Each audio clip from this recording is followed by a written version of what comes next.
Hi, below in the sub bar here, I'm gonna have a couple links there, because there's been a lot of discussion about this thing called antinatalism on YouTube among the YouTube philosophers, including Conference Report, Fred, Professor Anton, as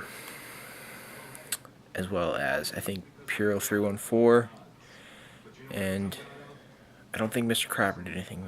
Maybe he did though. I don't know. But I would say that Professor Anton's he has two videos. He has his thoughts and he has a dialogue on antinatalism.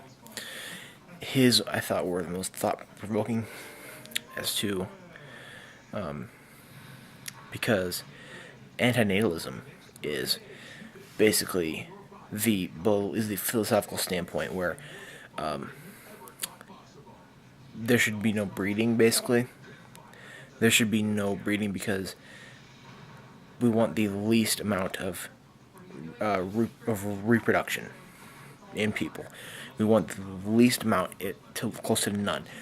After a certain point, there's no reproduction of, and there's no creation of more human lives. Now, there's a lot of reasons for this. Like there's people, there's people who have anti-natalist beliefs because of things like famine or things like how, if we have too many children, then we can't give them enough love. I have a certain opinion here, and then if you're a natalist, you're basically I don't know if you know a whole lot about what a Mormon thinks, but a Mormon believes that after that you should Mormons are basically natalists because they think you should create as many children with your wife while you're here on Earth, and then you will go to heaven. But this heaven for them is a planet or something where all of your family, the children that you've made, will go to that planet, and it's basically they may not say it that way, but that's really what they believe. Trust me, I know. And that's basically what a natalist is, believing this is just continuous breeding, continuous reproduction of more and more children. Now, one thing that Professor Anton discusses in his, both in his dialogue and his thoughts on antinatalism is that people have this all or nothing idea where here they're going to be like, are you a natalist or are you an antinatalist? Where he thinks there's a between. There's not an all or nothing idea. What's the fallacy called? It's called ipsy dixit or something. Yeah, it's like the always or never, everything or nothing, all or nothing, some stuff like that, and we think with our logical ideas tend to work that way in the either or, the all or nothing type of idea. That's not how we need to think of things. We need to think that there's a median between things. So I thought Professor Anton had a really good point there, that the best logical the best logical outcome of discussing antinatalism is to come to a midpoint between natalism and antinatalism because neither one is like most sensible. It's not sensible to think that there should be no breeding at all. It's not sensible to think that there should be as much breeding as possible. Because when you have sex or when you choose to do that, there's a slight possibility that you will be procreating. There's a slight chance that you will create somebody. You'll be creating another mode, another viewpoint of consciousness. You're creating another conscious being. That's what you're doing. And when you have a conscious being, you have a lot of things that come with that. This conscious being needs a lot of things. It needs love. It needs nourishment in many different ways. It needs a lot of things. And basically, what Professor Anton was going for is that he's kind of in the midway between these natalist and antinatalist ideas, and that he would want to advocate abortion and contraception and things like that. I think we should go. I would say I'm pretty much for contraception. God, what the hell they call it, Plan B or something, where if the birth control fails, then there's this option. I've discussed I've discussed why I think abortion is wrong. I've discussed why, because when a fetus is aborted, it has feelings already. I've discussed a lot of that, and I could discuss that in a different video more, but I don't think abortion is something to be advocated. But I do think birth control is to be advocated, times 15, because that is the better way of going about things. And also, I would advocate contraception, but I do think that there should also be an idea of less sex, because I think that if you're gonna have sex, you need to have it in your mind that regardless of whatever your woman's taking, or whatever's going on, whatever birth control is being used, there's always a possibility of creating something else, creating another conscious being. Now, I would also say I'm in the middle of the natalist and antinatalist argument, because if you're natalist, then because here's my thought process of this whole thing, is that when I find a wife and I want to have children, then I'm not gonna want 15 kids. Myself and my future wife will not have the ability to take care of those children. I don't think in the real way that a child should be taken care of. Yeah, I'd probably be able to provide for them physically, and probably be able to feed them, probably be able to give them a roof over their head. I'd probably be able to do things like that.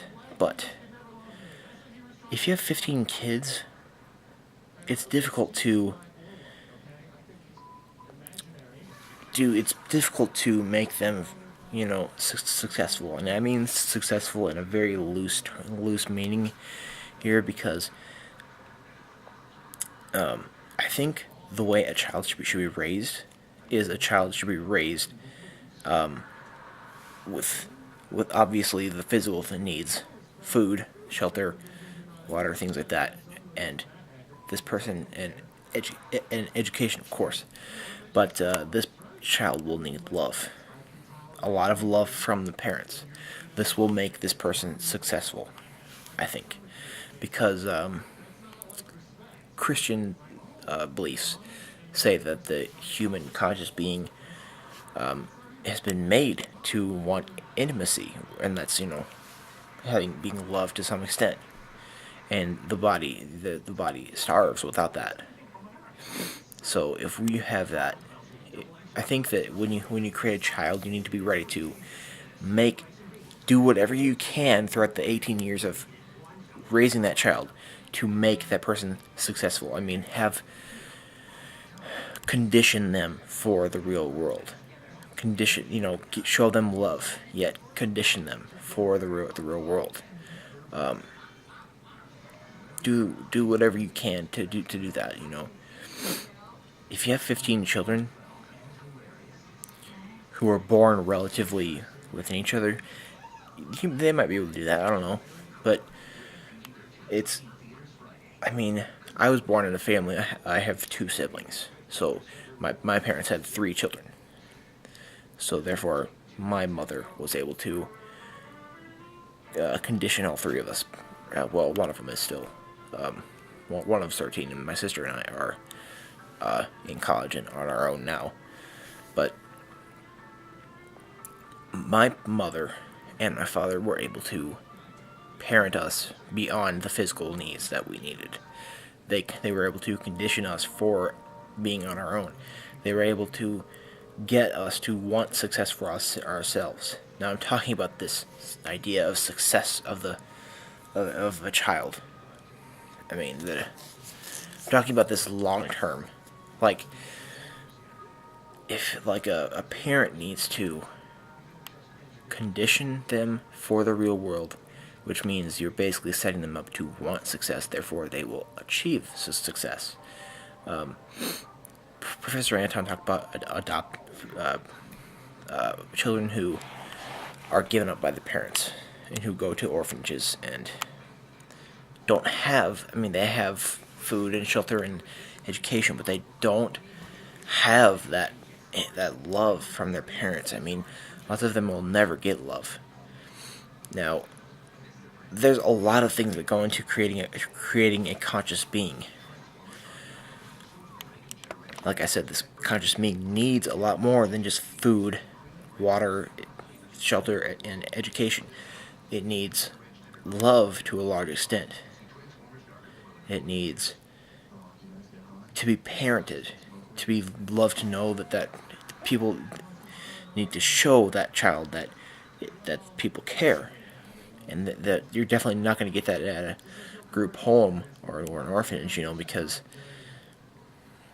there's so many people there, and they all want families. Now, Professor Anton himself was a adopted child who was adopted. I think he said 5 months, and he said that he was very fortunate. But there are other children who are given up by the parents who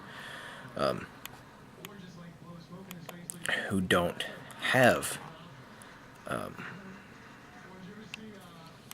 they don't have that immediate conditioning. So I'm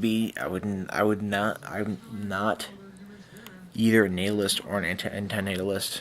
I'm in the middle, a lot, just like I think we should all be able to be moderate in most things. Otherwise, there's problems, because it's not logical to be a natalist, and it's not logical to be antinatalist either. Because I think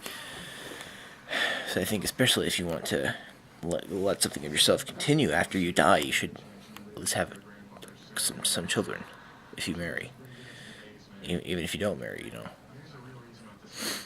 But I think I would say that I would not, even though I think that when you create a conscious being, you have to be responsible and condition this being throughout the first 18 years of its life, so that it can be successful and want to be successful, and know that there's something to live for. The big thing in this antinatalist debate is how worth living is life. How worth living is it? And that is going to be determined through the degree of suffering that each conscious being goes through. Now, if there's this conditioning, like myself and my older sister have had throughout 18 years, even continuing as we're in college, if you have that conditioning beyond just the regular physical needs that any person needs, if you have this conditioning, this parenting thing, and the parents are actually responsible for the conscious being that they've created, then you are probably going to decrease the amount of suffering in the conscious being's life, in the new conscious being's life. Therefore, this person will be successful and want to be successful, and will have less suffering, and will find a reason to be successful because there will be less suffering. And if there's too much suffering in the world already, there's going to be way more problems up down the road. Now, and I think natalism is totally wrong, because if you have endless breeding, then you can't have this. You can't condition every conscious being that you create. I mean, if you have like maybe up to 5 children, I think, or maybe 6 even, throughout a lifetime, that I think you can probably do that. I mean, it also depends on the parents, on how many kids you can have and still condition them to be successful and want life, and have a life with least suffering than it might have would have been. I mean, granted, everybody has suffering, trials and tribulations, which is always going to happen. But if you have this conditioning in the first 18 years and more, probably in the child's life, then there's going to be this suffering is going to be decreased by pretty much a large amount, I would say. So those are basically my thoughts on the antinatalist and natalism debate. Mostly because I just think it's I've really I've watched Professor Anton's videos about these two videos about this before, and they've kind of made me think. I've had my thoughts, and I've never really chimed in on the debate until now. So I don't know. I just think, just like I don't think things should be all or nothing. They should be in the middle. There should be a moderate thing. Shouldn't be endless breeding. There shouldn't be no breeding. But I don't know. But and I think it's also because I think it's a proven fact. I mean, it's going to vary. It's a proven fact that you cannot be the best parent if you have endless breeding. If you're a natalist and you just endlessly breed and have continuous children, then you cannot be as good of a parent to all of those children as if you had a smaller amount. And I don't know. I also think that whenever anybody has sex, they should have this mindset. There's always a possibility of creating a new conscious being. But I'm probably screwed up a little bit. My thoughts are probably a little bit wrong, so if they are, please tell me. But those are my thoughts after watching Fred with this channel Conference Report, and as well as Professor Anton.